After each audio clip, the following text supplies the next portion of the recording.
Project management runs on a stubborn paradox. At the end of every project, teams must gather in a room to reflect on what went wrong and document their findings. And yet, on the very next project, they repeat the exact same schedule failures. The standard post-project review has devolved into a comfortable ceremony. Teams gather, blame external factors, write generic bullet points about communication, and generate a PDF.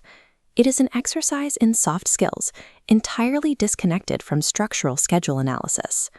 Look at this dashboard of surveyed project management offices. It tracks what actually happens after that PDF is generated and filed. 73% of lessons learned documents are never opened again once a project closes.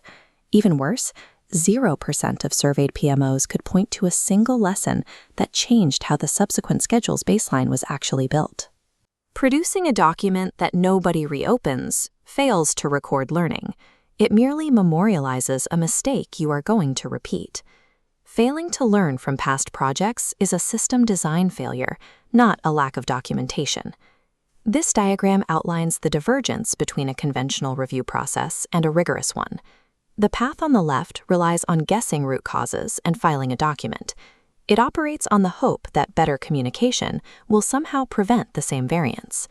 The path on the right forces the traced lesson to live inside the template itself. It alters the project's DNA. A baseline is the unskippable architectural foundation of a project.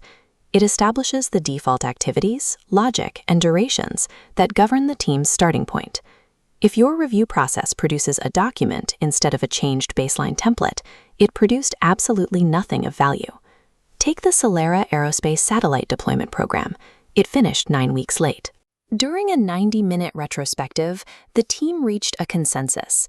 They concluded the delay was caused by supplier delays and scope creep. This is how that delay impacted the plan. A 9-week variance hit the timeline, pushing the entire subsequent testing phase completely off track.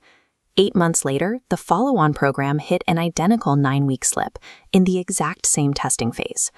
Project managers over-rely on explanations like supplier delays because they are comfortable. They are external factors, and crucially, they are difficult to falsify in a 90-minute meeting based entirely on memory. Accepting the first stated excuse guarantees the underlying systemic failure will recur the moment the baseline is reused. Breaking this cycle requires a specific discipline. It is called the TRACE framework. The T stands for timeline reconstruction. Rebuild the schedule activity by activity using hard data. Memory is unreliable for diagnosing structural variance. R is root cause tracing. Push past the first excuse. Ask why 3 more times until you hit structural flaws. Applying root cause tracing to Solera's supplier delay, the surface excuse falls apart. Peeling back the layers reveals a hidden node. A specific component qualification step was missing. The true cause? This step was never sequenced with enough lead time in the schedule template itself. Which leads to A, attribute without blame. There is a strict boundary between an individual missing a date and a sequencing flaw baked into the schedule logic. At Solera, firing the project manager wouldn't have solved the issue. The failure was hard-coded into the template they were handed on day 1. Most schedule failures are systemic. Blaming individuals ensures the exact same failure will happen to the next person who inherits the baseline. The 4th step is C, codify into a reusable form. Knowledge cannot remain locked in paragraphs within a report. It must be translated into binary checklist items or hard rules within the project management software. Finally, E, embed into the next baseline. The captured lesson must be situated so that skipping it requires active, intentional effort from the next project manager. Here is how Solera applied codify and embed to solve their qualification delay. They didn't add a bullet point to a shared drive. They hard-coded the qualification lead time as a mandatory activity into the master sequence.